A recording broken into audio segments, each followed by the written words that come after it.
ఏ దేశానికి వెళ్ళినా తెలుగు వాళ్ళు ఉన్నారంటే దాని వెనకాల కారణకుడు గౌరవ ముఖ్యమంత్రి శ్రీ నారా చంద్రబాబు నాయుడు గారు. ఒక పక్కన ఆయన, ఇంకో పక్కన ఆంధ్ర రాష్ట్రంలో ఇంకొక టీం ఉందండి, అది టీం 11. అర్థమైందా రాజా? అర్థమైందా రాజా? అదొక ఏడుపు గొట్టు టీము. వాళ్ళకి ఏడుస్తోంది తప్ప ఇంకేది తెలీదు. పెట్టుబడులు మేము తీసుకొస్తామంటే ఏడుస్తారు. సింగపూర్కి వెళ్ళి పెద్ద ఎత్తున మేము అక్కడున్న మంత్రుల్ని పారిశ్రామికవేత్తలు కలిస్తే ఆంధ్ర రాష్ట్రానికి రావద్దని ఆ ఏడుపు కొట్టు టీము ఈమెయిల్ పెట్టే పరిస్థితి. ఇంతేకాదు కొన్ని కంపెనీలు కలిస్తే వాళ్ళు కూడా ఈమెయిల్ పెడుతున్నారు ఆంధ్ర రాష్ట్రానికి రావద్దని. కానీ గౌరవ ముఖ్యమంత్రి చంద్రబాబు నాయుడు గారిని చూసి ఆ కంపెనీలు వస్తే మటు క్రెడిట్ తీసుకోవాలనుకుంటున్నారు. క్రెడిట్ చోరీ అంటారు. ఈ టీం 11 మోహన్ చూసి ఎవరైనా వస్తారా ఆంధ్ర రాష్ట్రానికి? వాళ్ళకి క్రెడిట్ ఇవ్వాలండి. కోడి కత్తికి క్రెడిట్ ఇవ్వాలి. బాబాయిని లేపేసిన క్రెడిట్ ఇవ్వాలి. తల్లిని చెల్లిని మెడబెట్టి బయటికి గెంటేసిన క్రెడిట్ ఈ ఏడుపుగొట్టు టీంకి ఇవ్వాలి మనందరం. అంతేగాని ఒక్క వ్యక్తి బతికేదానికి 700 కోట్ల రూపాయలు ఖర్చు పెట్టి విశాఖపట్నంలో ప్యాలెస్ నిర్మించే క్రెడిట్ ఈ ఏడుపుగొట్టు టీంకి మనందరం ఇవ్వాలి. నాకన్నా మీకే బాగా తెలుసు రాబాయ్. గతంలో కోడిగుడ్డు మంత్రిని మీరు డావోస్కి ఎందుకు వెళ్ళలేదంటే అక్కడ చాలా చలిగా ఉంది, మేము డావోస్కి వెళ్ళలేమని చెప్పే పరిస్థితి మనందరం చూసాం. ఎంత చల్లగా ఉన్నా ఎంత వేడిగా ఉన్నా తెలుగోల కోసం అహర్నిశలు కష్టపడే ఏకైక వ్యక్తి గౌరవ ముఖ్యమంత్రి శ్రీ నారా చంద్రబాబు నాయుడు గారు. ఈరోజు నేను గర్వంగా చెప్తున్నా, మీరు వేదిక మీద చూడండి, ఆయన నాయకత్వంలో ఒక యంగ్ బ్రిగేడ్, యంగ్ టీం పనిచేస్తుంది. నేను ఎన్నోసార్లు చెప్పా, మా అందరికీ అదొక అదృష్టం. 4 దశాబ్దాలుగా, క్షమించాలి 5 దశాబ్దాలుగా ఆయన రాజకీయాలు ఉన్న వ్యక్తి, అన్ని చూసిన వ్యక్తి. ఒక అద్భుతమైన మెంటరింగ్ మా అందరికి వస్తుంది. నేను గతంలోనే చెప్పా, మేము అందరం మిసైల్ లాంటి వాళ్ళం, కానీ మిసైల్ కి జీపీఎస్ లేకపోతే చాలా ప్రమాదకరమైన పరిస్థితి. యంగ్స్టర్స్ వేదిక మీద ఉన్న ముగ్గురం మేము మిసైల్స్, గౌరవ ముఖ్యమంత్రి చంద్రబాబు నాయుడు గారే మా అందరికి జీపీఎస్. అందుకే ఆయన నాయకత్వంలో మేము పనిచేస్తూ ఈగోలు లేవు, ఎలాంటి ఫీలింగ్ లేవు. ఒకే ఒక లక్ష్యం, ఆయన ఏ విజన్ అయితే రూపొందించారో అది సాధించేదానికి మేమందరం అహర్నిశలు కష్టపడుతున్నాం. ఈరోజు వాస్తవంగా చెప్పాలంటే చాలా మంది నన్ను అడిగారు ఆంధ్ర రాష్ట్రానికి ఎందుకు రావాలని. వాళ్ళకి నేను 3 కారణాలు ఇస్తా. మొదటిది బ్రాండ్ సిబిఎన్. 5 దశాబ్దాల అనుభవం నాయకుడు గౌరవ ముఖ్యమంత్రి శ్రీ నారా చంద్రబాబు నాయుడు గారు ఎన్నో పాలసీస్ తీసుకొచ్చారు. It stood the test of time and politics. అందుకే రండి పెట్టుబడులు పెట్టండి అన్నాం. రెండోది స్పీడ్ ఆఫ్ డూయింగ్ బిజినెస్. ఒక జూమ్ కాల్ అనండి, ఒక వాట్సాప్ మెసేజ్ అనండి, అహర్నిశలు పారిశ్రామికవేత్తలకు అందుబాటులో ఉంటూ వాళ్ళకి ఎలాంటి సమస్య లేకుండా ఈ పెట్టుబడులన్నీ గ్రౌండ్ చేసి లక్ష్యంతో నాతో పాటు మన టీజీ భరత్ గారు పనిచేస్తున్నారు. ఆ స్పీడ్ ఆఫ్ డూయింగ్ బిజినెస్ వల్లనే ఈరోజు పెద్ద ఎత్తున ఆంధ్ర రాష్ట్రానికి పెట్టుబడులు వస్తున్నాయి. మూడోది డబుల్ ఇంజిన్ సర్కార్. భారతదేశంలో ఎన్నో డబుల్ ఇంజిన్ సర్కారులు ఉన్నాయి, కానీ కేవలం ఒకే ఒక ఆంధ్ర రాష్ట్రంలో డబుల్ ఇంజిన్ బుల్లెట్ ట్రైన్ సర్కారు ఉంది.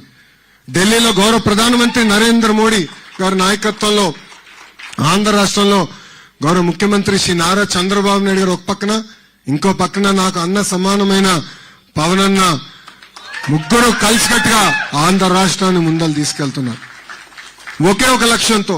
ఇప్పటికీ చాలా నష్టపోయాం. ఆంధ్ర రాష్ట్ర విభజన జరిగి ఇప్పటికీ 12 సంవత్సరాలు అయింది. ఇంకా ఆ విభజనలో మనం పడుతున్న ఇబ్బందులకి ఇప్పుడు కూడా మనం ఎదుర్కొంటున్నాం. ముందరికి వెళ్లాలనే లక్ష్యంతో ముగ్గురు కలిసికట్టుగా వచ్చి ఈ రోజు ఆంధ్ర రాష్ట్రాన్ని ముందలు తీసుకెళ్తున్నారు. విశాఖ ఉక్కుని కాపాడుకున్నాం. విశాఖ రైల్వే జోన్ ఏర్పాటు చేసుకున్నాం. తొందరలో కర్నూలులో కూడా హైకోర్టు బెంచ్ ఏర్పాటు చేయబోతున్నాం. పోలవరం పనులు కూడా పెద్ద ఎత్తున పరిగెత్తిస్తున్నాం. ఆగిపోయిన అమరావతి పనులు కూడా మీరందరూ చూసుంటారు ఎంత స్పీడ్ గా ఈరోజు పరిగెత్తిస్తున్నారు. వాస్తవంగా చెప్పాలంటే రాష్ట్రానికి అవసరమైన ఆక్సిజన్ గౌరవ ప్రధానమంత్రి శ్రీ నరేంద్ర మోడీ గారు మనకి ఈరోజు అందిస్తున్నారు. ఇక్కడున్న తెలుగు జాతి మొత్తం మనం ఒక విషయం ఆలోచించాలి. ప్రభుత్వం కొనసాగింపు అనేది చాలా చాలా అవసరం. ఇప్పుడే రాము అన్నట్లు కష్టకాలాల్లో గౌరవ ముఖ్యమంత్రి చంద్రబాబు నాయుడు గారు గుర్తొస్తారు. ఆయన అన్ని సెట్ చేసిన తర్వాత మళ్ళీ ఎక్స్పెరిమెంట్ చేయాలన్న ఆలోచన మనకు వస్తుంది. దానివల్ల మనందరం ఎంత నష్టపోయామో చూసాం. 5 సంవత్సరాలు మన పరువు పోయింది. మనందరం కలిసికట్టుగా పనిచేయాలి. ఈరోజు గుజరాత్ ని చూడండి, 5-6 టర్మ్లు కంటిన్యూస్ గా ఒకే ఒక్క ప్రభుత్వం వస్తుంది కనుక వాళ్ళు ఎంత స్పీడ్ గా ముందరగలుగుతున్నారు. మొన్నటి వరకు ఒరిస్సాలో కూడా చూసాం. నవీన్ పట్నాయక్ గారి నాయకత్వంలో వాళ్ళు కూడా ఎంత అభివృద్ధి చెందారు. సో ఆంధ్ర రాష్ట్రంలో కూడా ప్రభుత్వం కొనసాగింపు అనేది చాలా చాలా అవసరం. దాంట్లో మనందరం భాగస్వామ్యం అవ్వాలని ఈ సభాముఖంగా నేను మిమ్మల్ని అందరినీ కోరుకుంటున్నాను. ఇది మన ప్రభుత్వం. వీఆర్ నాట్ పర్ఫెక్ట్, మేము మనుషులమే. 10 నిర్ణయాలు తీసుకుంటాం, 3 తప్పు అవుతుంది.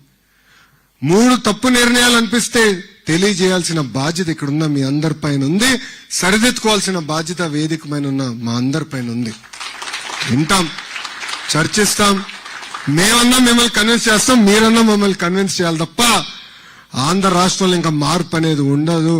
ఈ ప్రభుత్వం 1 టర్మ్ 2 కాదు కదా, పవన్ అన్న చెప్పినట్లు కనీసం 15 సంవత్సరాలు కలిసికట్టుగా మనందరం పనిచేయాలని ఈ సభాముఖం మీ అందరికీ తెలియజేస్తున్నాం. ప్రజాప్రభుత్వంలో అభివృద్ధి సంక్షేమం జోడెద్దుల బండి. ఈరోజు భారతదేశంలో ఏ రాష్ట్రంలో జరిగిన విధంగా సంక్షేమం చేస్తున్నాం, అభివృద్ధి చేస్తున్నాం. సంక్రాంతికి మీరు మీ గ్రామాలకు వెళ్ళుంటే రోడ్లు చూస్తుంటారు. డెఫినెట్లీ ఇంప్రూవ్ చేశాం. అన్ని రోడ్లు వేసామని అనట్లేదు, చేయాల్సింది ఇంకా చాలా ఉంది. కానీ ఇన్ఫ్రాస్ట్రక్చర్ ఇంప్రూవ్ చేశాం, కరెంట్ ఛార్జీలు తగ్గించాం, ఇచ్చిన హామీ మేరకు యుద్ధ ప్రాతిపదికంగా డిఎస్సి పూర్తి చేశాం. 150 రోజుల్లో సుమారుగా 220 కేసులు వేసిన ఈ ఏడుపు కొట్టు బ్యాచ్ కేసులేసిన నిలబడి అద్భుతమైన నోటిఫికేషన్ ఇచ్చాం. వెనుకనే డిఎస్సి పూర్తి చేశాం. 6,000 మంది కానిస్టేబుల్స్ కూడా ఏకంగా వాళ్ళ పోస్టులు భర్తీ చేశాం. ఇంకా రాజధాని పనులు ప్రారంభించాం. మన నినాదం ఎప్పుడు ఒకటే, ఒకే రాష్ట్రం ఒకే రాజధాని, కానీ అభివృద్ధి వికేంద్రీకరణ. అన్ని ప్రాంతాలు సమగ్ర అభివృద్ధి చెందాలని మేము అహర్నిశలు పనిచేస్తున్నాం. నేను నవ్వుతా, టీజీ భరత్ గారు కూడా చెప్పారు, కేబినెట్ లోనే పోటీ జరుగుతుందేమో అనిపిస్తుంది. గౌరవ ముఖ్యమంత్రి గారి నాయకత్వంలో ఒక పక్కన నేను విశాఖపట్నం ఎకనామిక్ కారిడార్ అంటే, ఇంకో పక్కన మన TG Bharat Tirupati economic corridor అంటున్నారు. పెట్టుబడులకి మేమేం పోటీ పెడుతున్నాం. ఎస్, అన్ని ప్రాంతాలకి తీసుకెళ్లాలి. కర్నూలు గాని, తిరుపతి గాని, అనంతపూర్ గాని, కడప గాని, ప్రకాశం గాని, నెల్లూరు గాని, ఉభయ గోదావరి జిల్లాలు గాని, ఉత్తరాంధ్ర గాని, అన్ని ప్రాంతాలకి పెట్టుబడులు తీసుకెళ్లాలని అహర్నిశలు కష్టపడుతున్నాం.